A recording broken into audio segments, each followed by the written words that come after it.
morning. Nicholas, my man, how you doing? Wrecker, my brother, doing well. You doing well? You look a little bit grumpy today. What do you mean grumpy? I'm in a You very probably got a good. rejection message like last night. One of your papers got rejected. No, I don't write papers anymore. I'm an administrator. All right. Okay. So today we have a special episode. Like we're nearing 100 episodes and we're thinking about something special, what we can do on the 100th. More about that some other time. But Nick, today we have a guest that doesn't know us. And this is a first for us.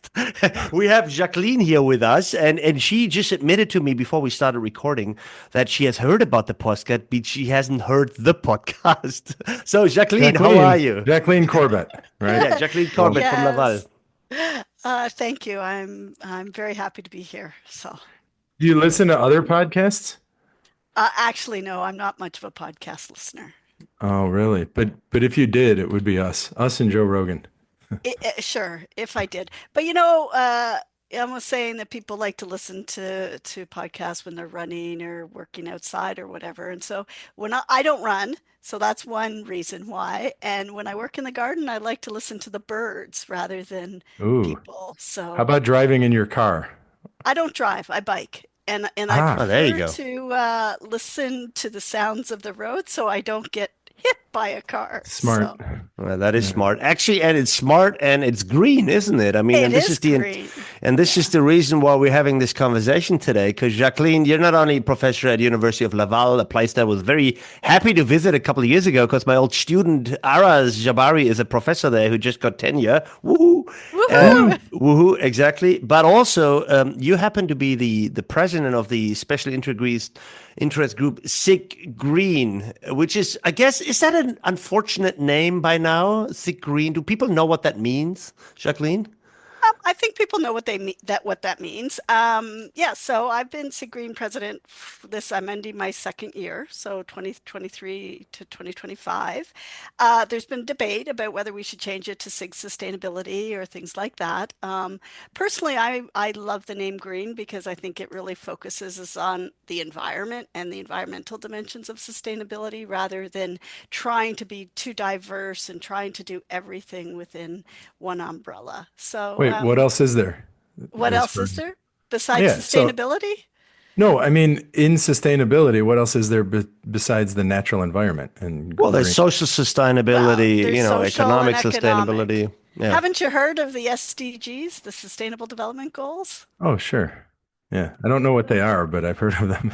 Well, there's 17 and there's 160. I just finished teaching my course on IS and sustainability this term, and so we go through all of it. So, So yeah. it turns out that we all actually have a connection to Sig Green. I mean, I think it started in 2010 roughly, yeah. And Yep. I know that Rick Watson was involved, which is Nick's connection because you were both in Georgia at the time. Hmm. I happened to be. Don't ask me why, but I was doing this sort of research from the start, and we were having a paper even in one of the first special issues that came out, and I seen Jacqueline, you've been there from the start as well. I remember some early papers. They would be about 10, 15 years old by now. Yep. You've been there right from the start. Were you involved in the initiation of this entire, I guess, movement or something? Well, I was a student at the time, Oh, you was, and yeah, okay, so I started my PhD in 2008, which is around the time when this movement was starting, right? And the that's right, yeah. publication came out in 2010. We had our first pre-ICIS workshop, which was virtual and it was 24 hours, even before, the pandemic and where we are now. Wait a second, like back then, what did you use? I Skype? can't Skype. I can't remember the platform, but it was Helen Hassan and Rick and everybody Oh said, yeah. we're not going to travel, we're going to make it global, we're going to do Oh, this cool. 24-hour thing. And so they made it work and we uploaded videos to YouTube as well. And so all of these things we're doing now, Sig Green actually pioneered Hmm. back in the day. But my supervisor was Jane Webster. Oh, And okay. That's the I, connection. Yeah. and that's the connection. And she was one of the first instigators of this as well. And I remember going in and I was going to work with her on kind of virtual teams, also a topic that was well researched before COVID. But anyway, and I remember coming into one of our courses and she said, forget everything you know about Jane Webster's portfolio. For the next 15 years, all I'm doing is environmental sustainability. So Yeah. if you want to Wow. work with me, you have to jump onto the sustainability research stream. And so I said, Yeah. sure, sure. And so through Jane, I met Rick and Marique Boudreau, who are working on energy informatics and green IS. And Yeah. it was just an amazing experience, especially as a young researcher, to be involved in that movement. And there's so many names. And what really distinguished the group, if I can say, is that they're all passionate about the environment and the planet and where we're going and humanity, and our place on it. It's not just a research stream. It's something that's, part of them and very personal to them. So, Rick actually says that it's like when he starts talking about these things, he's like, why are we studying anything else? Almost is the impression he gives, because he's like, this is the most important issue for society, for business, for the world, and we should be focusing on it. And everything else is kind of like a footnote or something, right? See, like I have very mixed feelings about the entire movement and the entire stream of research. And I'm really happy that we get the chance to talk about it. So I wasn't one of the initiators, but I was very early. I learned about this in 2008. I started doing work with Stefan, my friend, at around 2009, etc. And then there were initially what we would now call a conversation starter, right? So a bunch of issues and opinion papers, a commentary, a framework here, and a bunch of special issues. I mean, the MISQ paper, special issue that people would know in 2013. There was one in JSIS. There was one in JAIS. There was one in, I can't even remember, basically in all the journals. And so there was actually quite a bit of traction if you think about it. So I thought that Mm. was good. And then I thought, and I continued doing this work. And to some point, I still do this to this day. And I got more and more, what's the right word? Disheartened is not the right word, but it was disillusioned. disillusioned. Disillusioned. I got Yeah. disillusioned with what we were doing, what everyone was doing, and how hard it was. Now, I think so. Let me expand. So I think the conversation starting aspect that worked really well, like with people like you and Jane and Rick, Helen Hassan, or Steve Elliott, all of them. They launched this conversation, and it really quickly found their way into our conferences. It found their way into the special interest group. We had special issues. It was now placed in the journals. These conversations were there. Everyone couldn't hook into them. And then, and this is going to be provocative, I think for 10 years, not a single piece of good research came out. Whoa. Like, I'm sorry, this is going to sound harsh, but I'm including myself in like, so there wasn't, if I had to ask you right now, Jacqueline, what is the biggest, the most impactful paper from these 15 years? What is it?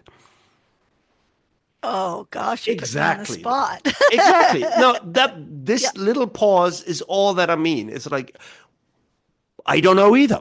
Right? Sure, this is going to be hard, but of course, there's great work that's being done. But in a way, it's sort of like, have we missed the boat here? Are we really tracking? Are we living up to our own hopes here? Yeah. Well, I Have don't we know. made it So, such a big topic? so I'm not in this group. I don't even know what the sustainable development goals are. I just pulled it up so we can discuss what they are. I knew they existed. I just never actually looked at them until right now. But I do know Wolf Ketter, Yeah. and he has some kind of economic theories. And I know he's talked to Rick. He visited us at Georgia, and I know he's doing stuff, and so he's got to have had some stuff that's impactful, No, right? I think Wolf has done some amazing work, right? He has done work on mobility and energy solutions, sort of like using car batteries and using them to recharge the grid and stuff like this. So this is amazing stuff. So this work has happened. So that's why I mean it's a little bit not sure, but I can't point my finger to the seminal paper. And in fact, the most cited papers that I know of are these research agenda, these commentaries, these special issue editorials that Jacqueline you wrote and others wrote, and we still cite those. And we don't have the big theory, we don't have the big empirical study. You're I don't such know a whether we negative. make. I You're know. such a negative person. This is awful. Jacqueline, set him straight. Well, unfortunately, I kind of agree with him. Oh Um, no, I mean, I this think is there awful. is, I think there is great, good very good green IS research that has been done and sustainability research that's been done. It's been more incremental, let's say, in terms of moving things forward. And so, a couple big, milestones, I think, in SIGGreen's history was the Sustainability Summit in 2019. And I think that was in Germany where, In Rick and Steve Elliott brought many SIGs together to talk about real impactful projects, like on the ground. What are we doing? We've tried to develop sustainability pedagogy and integrate this into IS curriculum. which is Um, what we've done. I know you're yeah, teaching this. I've taught such a course. Many others are now right. teaching, and we have that in Yeah. IS curriculum. You know, And I, so, and I think that's a benefit because, I Mhm. teach my IS and sustainability course. It's to MSc students who are IT practitioners for the most part. And they come in and they do their masters and they always enter my course, most of them saying, why do I have to take this course instead of a data mining course or a data analytics course or an AI course? Like those are going to be more useful to me.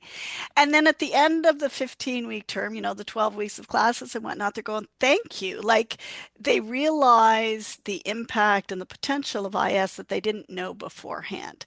But that's when we focus just on the technologies from how do you analyze, how do you develop patterns, AI, etc. So I think we are making impact.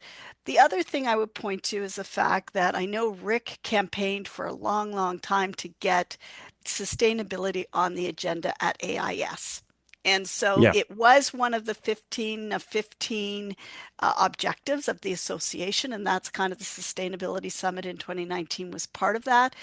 But we're finally just going to be, as I hear, about it, an AVP of sustainability for AIS. And, Sorry, what's an that's AVP? What is that? I don't know associate what that. assistant vice president or associate Oh, vice okay, gotcha. president, right? Oh, So okay. In our association, we now have a in our VP for. Okay, association gotcha. for sustainability. So things like, our conferences and our Yeah. conference footprint, and how do we make sure that what we're doing in our daily work is sustainable? Ooh, how do we make a conference sustainable? Carbon credits. Oh, that doesn't do anything. Ah, That's just pretend. It's just what we do that's is we give the pretend. government money and pollute just as much as we would have otherwise, right? Yeah. So, Well, yes, there's debate about that too. It's raising the questions, right? It's how we eat, what we produce, whether we travel, how we travel, all of those issues around that. ooh, so if you were to have a sustainable conference, you Hmm. would do it, I guess, in a location that, I mean, you can't. You just can't. It has to be No, virtual. And then no one would pay attention if it's virtual and it would totally suck. And all those things right. about humans interacting I with each other. mean, yeah, oh, So there's sure, no but way to there. make conferences sustainable. Well, there are different ways, right? So you could kind of cut down on your carbon footprint by not traveling. You can also carbon offset, and I think this is something that at least some of the conference have been trying. That I know we're traveling here, but what we can do is use some of the income to do regeneration or offsetting programs in the location where the conference is being held. I know that Mm. Kathy Urquhart did this in when it was in New Zealand. And I don't know to what extent this is systemic by now, but there are other ways than just saying, "Hey, the conference has to be virtual," because we all agree that's not going to be effective because then the whole point of the conference goes away. We know that. COVID taught us that. Are big cities that are airline hubs more or less sustainable? I would think that if you go to a hub, so the planes are going there anywhere, fewer connections, bigger city, I don't know, is that more sustainable than a medium or smaller location? I can't answer that question. It's it's a good question because Hmm. typically short haul flights have more carbon emissions than, longer haul flights, right? So we should all travel further. But I think this is a great example of what also is the problem with the research that we're doing in this area. I don't know the answer to this question either, but this is not a difficult question to answer.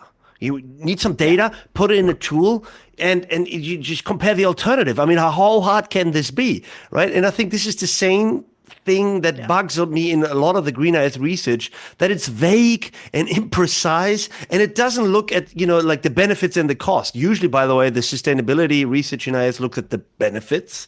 Like, let's make this digital and it'll be better here, here, and here. It has less trees here and less, and it yeah. doesn't look that these solutions also have their own environmental costs. And second, so that's number one. So it doesn't look at benefits and costs. And the second issue that I see is that we're not answering these questions that are not even difficult to answer, but we just don't. Like, why don't we know how much that is? This data is available by now, and the carbon emission tracking tools, we have all of them, and we just don't. Maybe it's a thing that the people that are interested in saving the planet are not that good, not so good with math. This is gonna be horrible.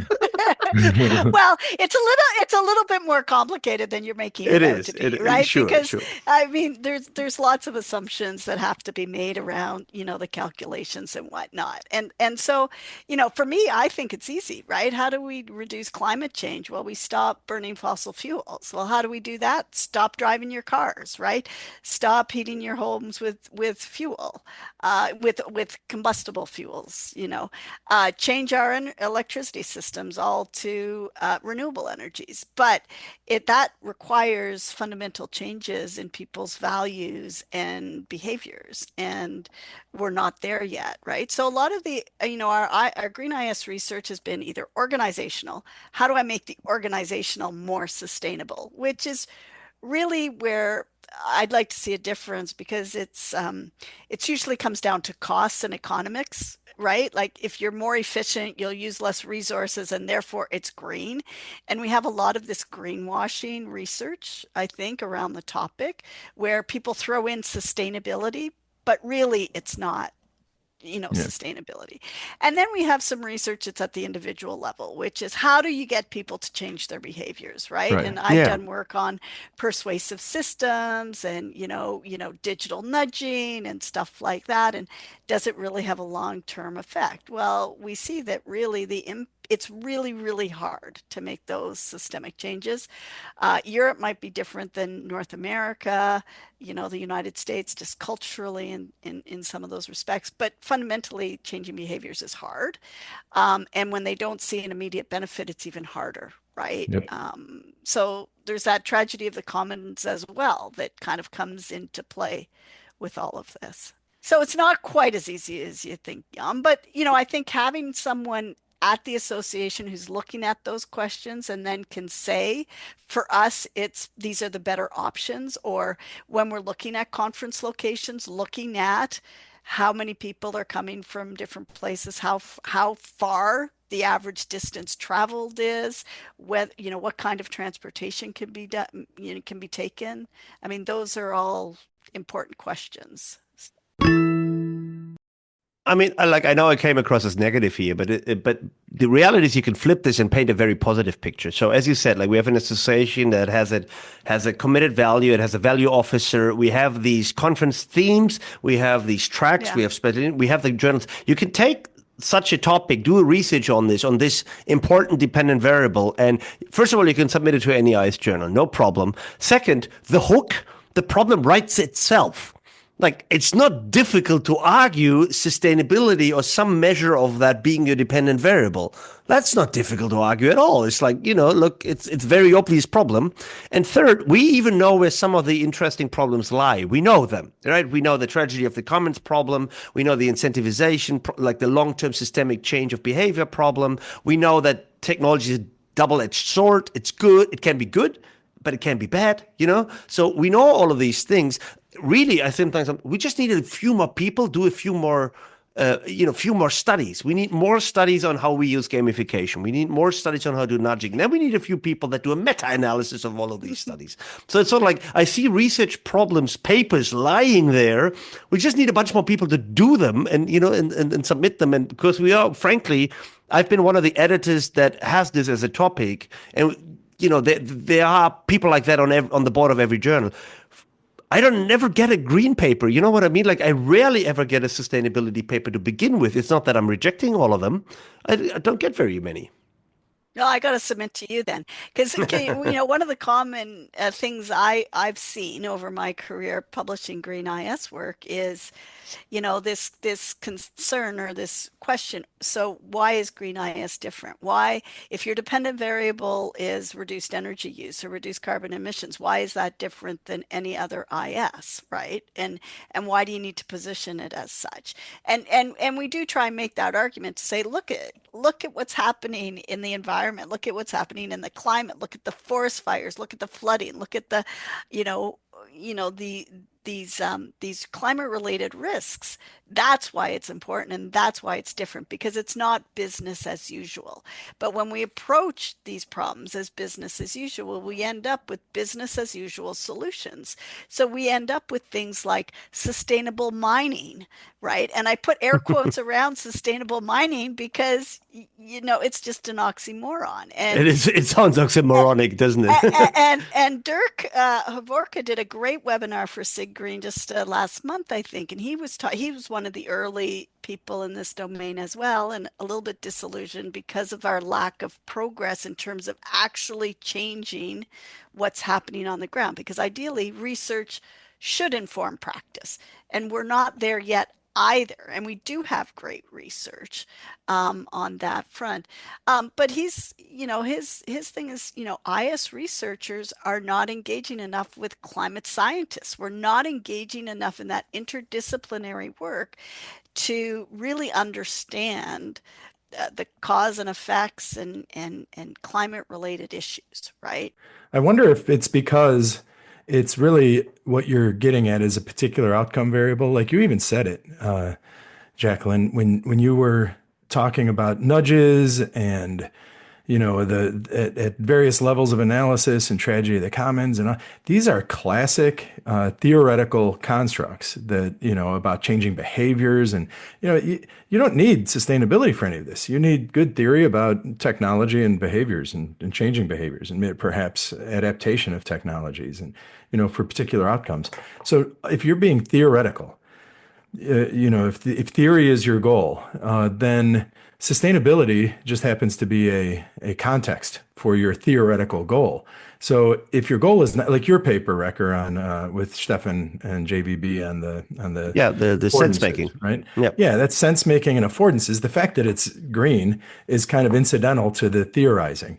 And the thing is, in information systems, most of what we do is theoretically, right? At least in behavioral organizational stuff, theory is what. But you look at someone like operations management, they're fine with that. If efficiency is the outcome, cool. If efficiency balanced with sustainability is the outcome, cool. You can do some optimization, you could do whatever, and they would be open. Like operations management journals, like would be open to this sort of argument. It's not really a behavioral organizational IS argument, which is one of the big issues with publishing this stuff. It No. could be, but it's so coincident probably that not much, but several of Wolf Ketter's work are in fact in the Journal of Operations Management. His optimization, like he always says, like doing good by doing well, right? He says like if you take the business model from companies away in lieu of some sustainability outcome, they're not going to do that. So I need to show them how I can improve on sustainability metrics while also making a profit,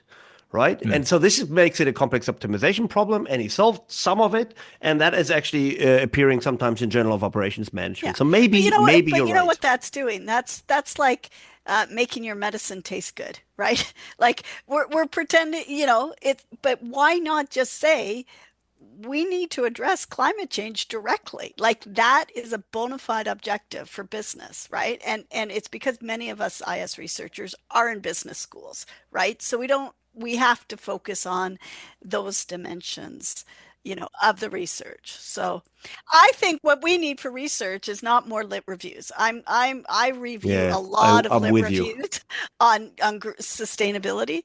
Yeah.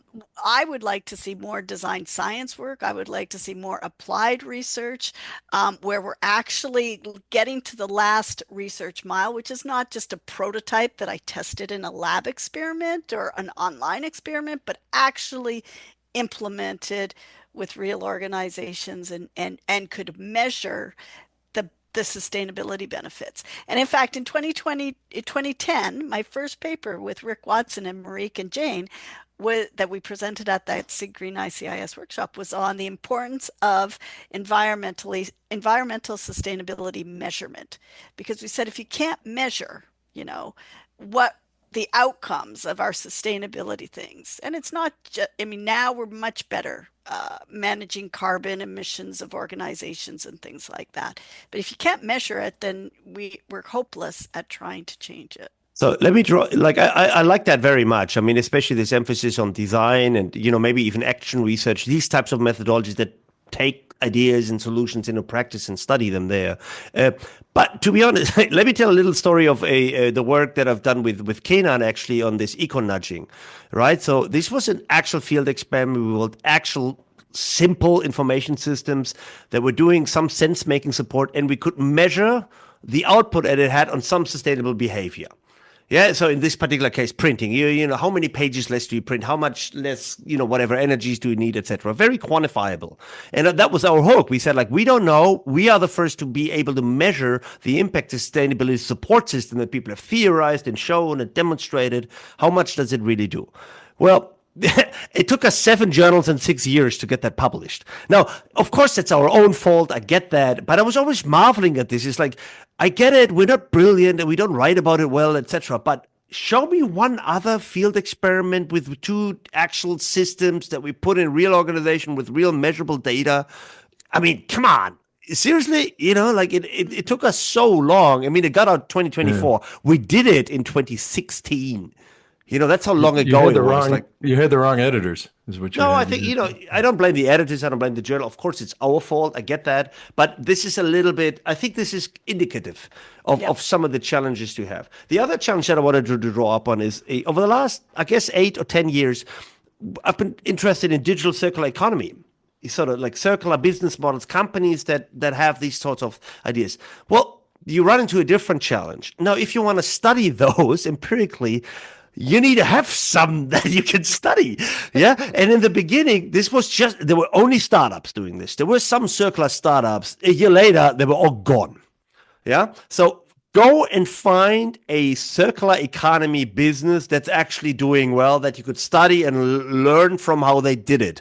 This is really, really hard, right? So this is, I guess, one of the problems that you're theorizing about a phenomenon that's not even there. We don't have circular businesses. Our economy isn't circular, and business do not care about sustainability. Like, I don't want to be negative here, but that's just a realistic viewpoint. I've seen so many companies, and they had a CSO, and he pushed sustainability because it was the thing at the time. And by the way, now it's not anymore. What are they Yeah. all doing? No one cares. Let's be very honest. 2024, rarely anyone talks about sustainability anymore. It's from the political agenda. It's gone.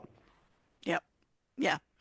Well, and like, I mean, Gartner has the height of, whatever inflated expectations and the trough of disillusionment. And, sustainability, unfortunately, is very political. Yeah. And what we do is very political. And that's, I think, one of the drawbacks of the Sustainable Development Goals. I mean, there was first some Millennium Goals, 2000 to 2015. Then there was the Sustainable Development Goals, 2015 to 15, 30. 2030. Yeah. What comes after, right? And what happened there with the 169 targets is that many companies now will have their pages saying we address goal number 2, and we address goal number 5, and we address goal number 7, and there's like check check check, and it's superficial, right? I'm responding to it, but not really changing fundamentally the organization. Yeah, I'll tell you this right now. These sustainable development goals are kind of ridiculous. I've, I've no, I've paid attention to them. We wrote this book on consortia as a way Yeah. of addressing society's big problems. And I remember in it, we said something about the sustainable development goals, and I always planned to go look at them, but I never did. But it's like, this is not, why not? The problem is if your goals are all good things there are, which is like education, poverty, hunger. It's like if it's everything, it becomes nothing. We all know this, right? If our sustainable development goals for the United Nations is every single good thing in the world, then peace and hold hands and harmony, it's like great. So you will accomplish none of them. If you want to move the needle on the natural environment and sustainability, just shut up about everything else and focus on the natural environment and system. Yes, we need to deal with poverty. Yes, we need to deal with hunger. Of course, these are all important societal issues. But you know what? If you want to do something about climate or about the natural environment, you have to focus on that with some initiative, with some people, with some goals. So I think they water it down ridiculously Yeah. looking at Well, this. it was a political process, right? And it was a negotiation. But that's why I think, Rick was very strong in the first founders of SIGGreen were very kind of single focused in their, this is environment and sustainability and climate change. And if we focus on that, a lot of the other issues will be mitigated as well. Not solved because there's other issues as well.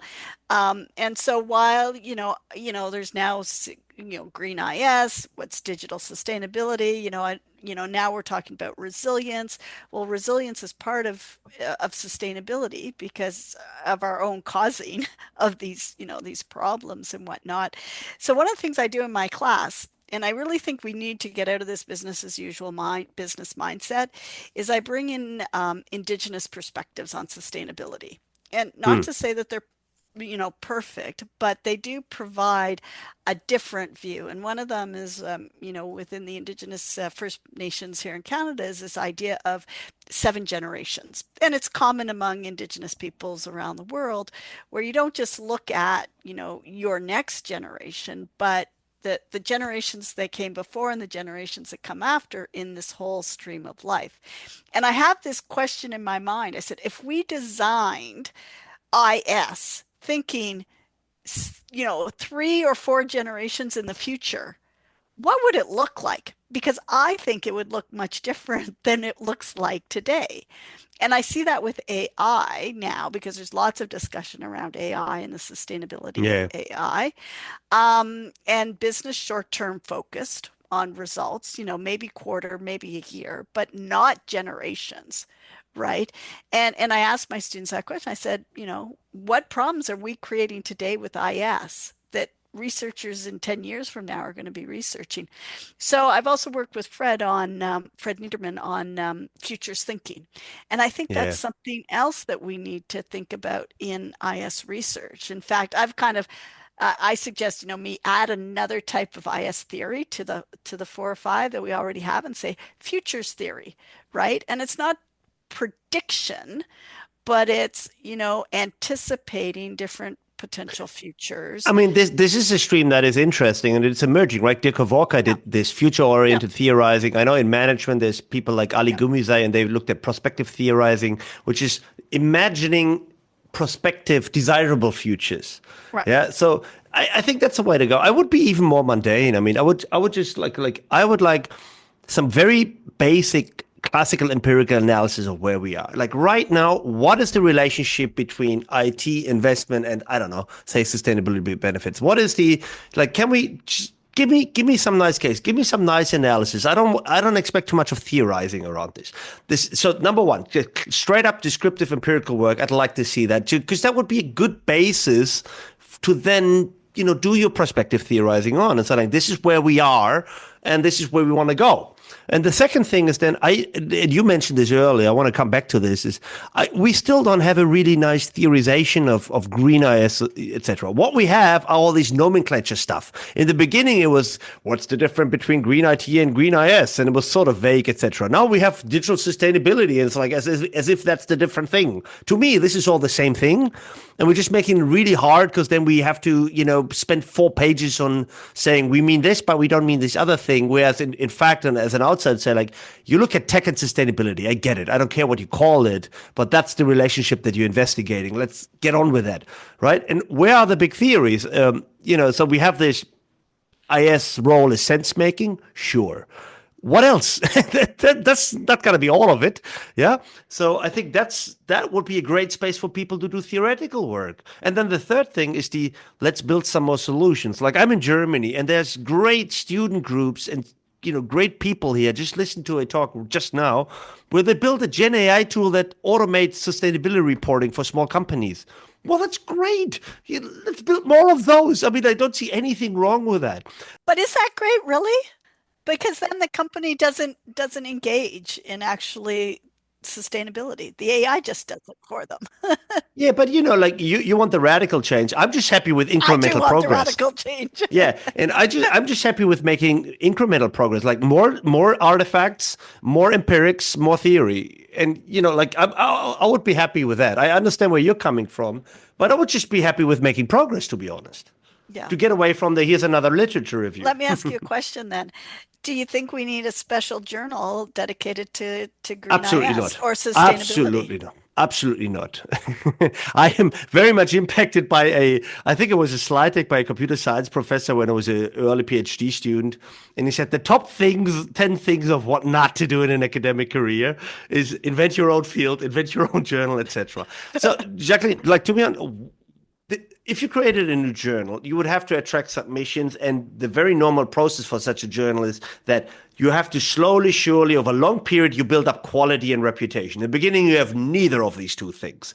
And the reality is that we do not have a problem that we can't publish Green Eyes research. I don't think that's the problem. It's a similar argument that the design science community made for 20 years. We can publish this. That's not actually true. Yeah, if you look at the boards of every IS journal, including the top ones, there are Green IS sustainability experts at any given point in time in every single one of these journals. I'm one of them, and like at MSQ, I can give you 4. That's 10% of the board. Yeah, and we don't get any papers, so it's not that we have a filter that doesn't let anything through. We have nothing coming into the filter. You heard of Rick Watson did this, and I don't know, Jacqueline, if you were involved with this, but he did this like marketplace back a decade ago. Do you remember this? Where he did an experiment where it's less, and I think this is the way we should do it. So this is apparently the way law does it, is that because right now I submit, excuse me, like we talked to Jason Thatcher, right? He submits his paper to MISQ, then ISR, then JMIS, then somewhere else. By the time it gets published in, say, wherever, let's say it goes to ISJ and gets published, it's had, 15 people read this thing and comment on this thing. That's horribly inefficient use of reviewer resources, editorial resources, and all that. So Rick had this idea, which I think is brilliant, actually, that we should all just submit our papers to a marketplace. And then it's the editor's job to pull the papers to their journal. And of course you go a few rounds or whatever. And there's some ideas you might have around this, like, people review in the marketplace for everyone. So in order to get your paper onto the marketplace, you have to do reviews of other papers. You can imagine this whole system that could work, and it could work quite well. Of course, there are downsides, but it could work well. So we tried a little pilot of this. And with Green IS, or I think he probably called it Green IS. Yeah, But he did. there were like virtually no submissions, right? So some I think there journals was were on one board, overall. He had one 8 overall. journals or 10 journals. The marketplace was up. They picked the topic, sustainability. I think they got one submission. That's it. Like overall, the model doesn't work because no one, like, it just runs against our institutions. Yeah. Yeah. Well, and I think it starts before that is getting young scholars involved in this and playing the long game in your career, right? I mean, how Yeah. many people jumped on the Gen AI bandwagon, right? I Yeah, mean, true. it's what we do in IS. And you say, I want a quick publication. Well, where do I get the quick publications? I'll go into this hot topic to do that. But why I'm still here 15 years later is because I wanted to stick it out and continue to work on this. And so that's what my portfolio, I don't think contains. that's fair to say that it's the hot topic, because I think sustainability, I mean, if you look at organizational research, for example, go back, balanced scorecard in the 90s, I would say that, in some form or another, in the 1990s, it really kicked off in virtually every management field. Some attention to the natural environment. Now, in different ways, using different terms, and it's totally acceptable and it's mainstream. And there are reviewers, there are editors in every single management field, including information systems, in that. Just like there is for organizational change, just like there is for individual behaviors, and then we have all that. I don't think it's that they're chasing the hot topic because they're risk averse. I think it's they do what they're interested in. Like, and some of it might be hot, but right now AI is the thing in every conversation. No matter which field, no matter which industry, it is the top discussion. Like we just talked about sustainability reporting, and it's an AI tool. Uh, so if I'm young and I'm getting my PhD, of course I want to, and it's not so much hot. It's like the thing at the moment. And you can apply it to sustainability. So there's the technology, there's the domain, there's so many different parts. It's not like one or the other, right? Well, I think it's just that, what foot are you leading with, right? And if sustainability is just the context, then you're not going to make, as dramatic of changes as if sustainability was what was what leading you, right? And I think that's the difference I see. I mean, maybe a nuanced perspective. I mean, Jacqueline, look at it like this choice has served you well. You have a very clear identity. You have a very clear profile. Everyone knows you and associates you with the topic. I would say, like to me, like we haven't met before, but I knew you for 10 years, so it worked well, and it was even worked well as an individual career strategy. So that works for people, and Yeah. that's good. And then the other thing, about like, okay, there's we need scientific productivity for junior scholars. That's important. We need incremental progress, and we need radical change. What you espousing here?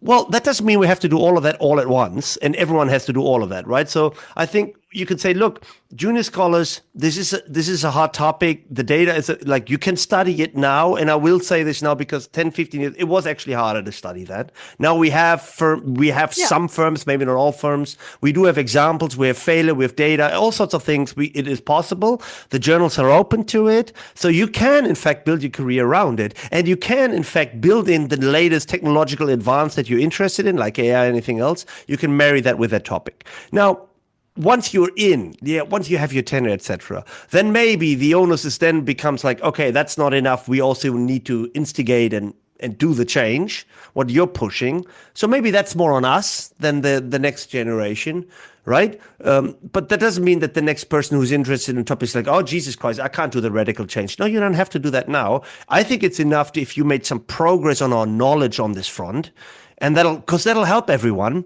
And if we have some people leading the change, if that's what they want to do, then that's fine. But we still need the other thing anyway, right? So we need all of these things, but no, we don't all have to do the same thing. But I'm looking at MISQ in the last couple of years.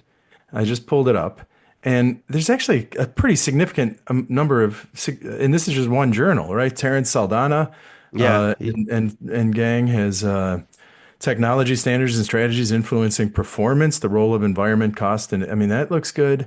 Dorothy Leitner had a paper. Daniel Yeah. Veit, Wunderlich. Yeah, there are papers. So we're doing a 15-year anniversary lit review. Lit review, Yeah, another no, lit review. I'm not one of the authors, but it's part of our SIGGreen 15th anniversary. And they've just given me some preliminary things, and they've kind of looked at the basket, the top IS journals.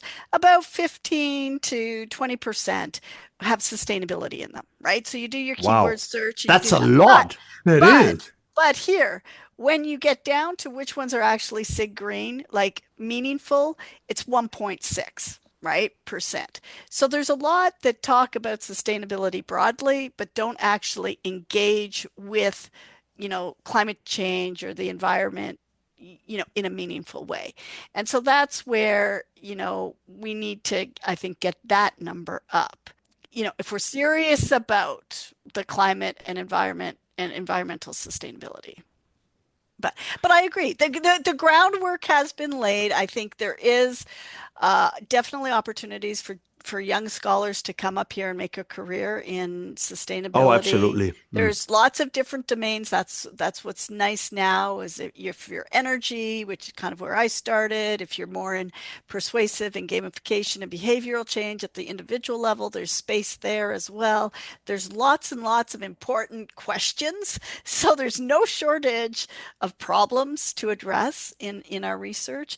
And so that's very good. And I think there's also mentors. So that's the other thing I would say is if you're starting in that stream, like that really was helpful for me working with Rick and Jane and the others in that. And I have to mention Nigel Melville as well because Oh he had yeah, one of the absolutely. publications.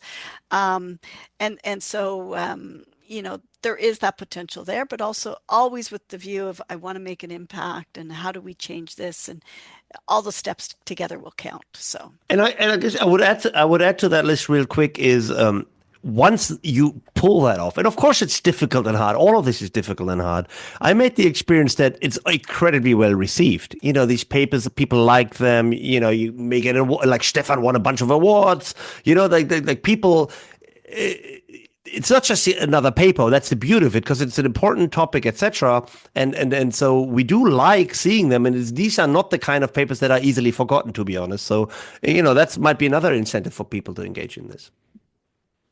Okay, so what is our advice for young people, PhD students, newly minted assistant professors that are on the tenure track, not trying to get their 6 papers generated so that they can get tenure somewhere? Uh, right, Jacqueline, all 6 aren't going to get in. So some subset of the 6 or 7 will get in, right? So they need the 6 or 7 papers so that the few that get in time, they can get tenure. Now, what do we tell them? What's you're doing machine learning stuff, you're doing econometrics, you're doing experiments. What do we tell them if they have a concern for the natural environment and then we'll start doing this research? What's the first step? I think basic education on climate change and climate risk, and getting a grounding there is essential. Yeah, I agree with that. Like a lot of people don't sort of broad brush that aspect in their green IS papers, right? So they're strong on the IS, but not on the green aspect. So yeah, I would second that. Yeah. Yeah. And I mean, I know interdisciplinary work is hard, but really, that was one of the things that helped me the most when I was starting out. I took courses in environmental management and tried to learn as much about it as possible.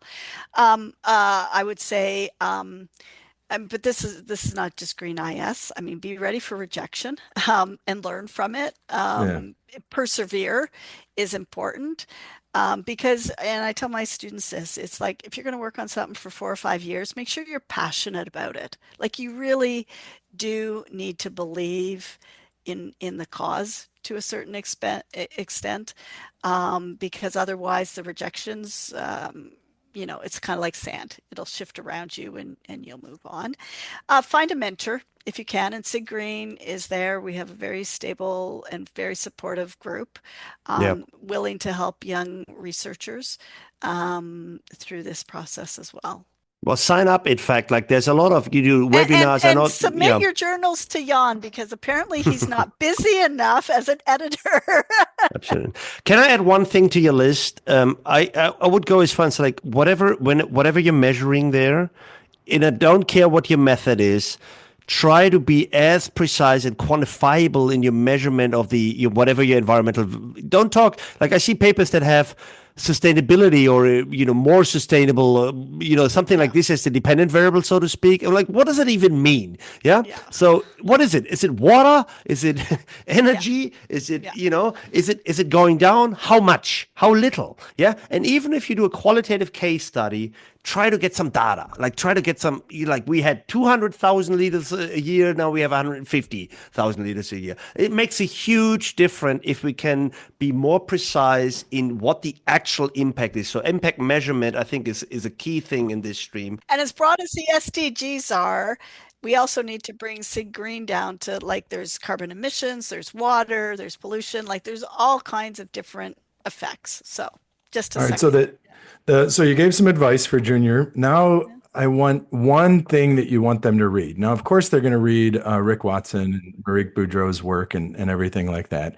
So you have to come up with the one, and I'll tell you the one that kind of made me think the most as a socio-technical researcher, that I thought was really cool because he really thinks about the technology a lot. I don't know if you guys have read Paul Edwards's book, A Vast Machine, on the politics of climate science. He was at Michigan and now he's at Stanford. It's a really cool book and it really conceptualizes the social and the technical around climate science. You get a really good feel for climate science. So I would recommend Paul Edwards's book as one if you're going to be a serious scholar in this domain. Read it. Are there other books or papers that you think are other than Marique and Rick's few papers, right? Well, I'm going to go with a classic that I don't think many people have read, which is the actual original Club of Rome report from 1972, where they drew out the different scenarios and they modeled the different economic scenarios for development and come up with the models that we're having are unsustainable. We need something more sustainable. So I think it's cited in every Green IS paper, and I don't think anyone, most people haven't actually read it. So I'd go with that one. Okay, so mine is not an academic book or article. I say go watch Over the Hedge. Over the Do you know the Hedge. movie? I'm dating myself. What is it? Over the Hedge, eh? Over the Hedge. It is an animated film. It dates back quite a few years, and it's about these animals that get displaced. Oh, I know that movie. I watch it with my kids. Yes, of course. That's right. So put yourself in the position of the animals and humans taking over. Just let that think about that. Jacqueline, you've just undermined all your credibility that you built up for the last hour by put this. I'm looking at a picture of this right now. This is not a serious paper or movie. The fat guy cut. Yeah. It causes deep thinking. No, there's lots of good papers out there. I agree. I mean, that we need to read. I suggest that people read on socio-technical ecological systems. Oh, yeah. As well, that we shift from socio-technical to socio-technical ecological.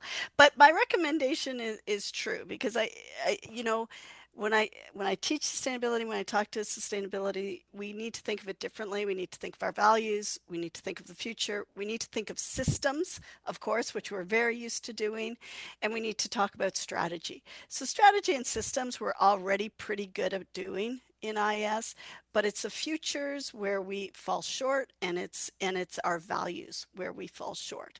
And that's what I think we need to think about a bit. And so if the movie allows you to have a good time and think a bit about it, then I don't see myself watching it, Wrecker. I mean, maybe if I go to your house. To be honest, I'm totally going to rewatch it now with this input. No, I'm serious. I know the movie. I kind of liked it, but I never looked at it from that, from that angle. I know what it's about, but I'll rewatch it and see what happens. Oh, that's okay. I don't watch cartoons.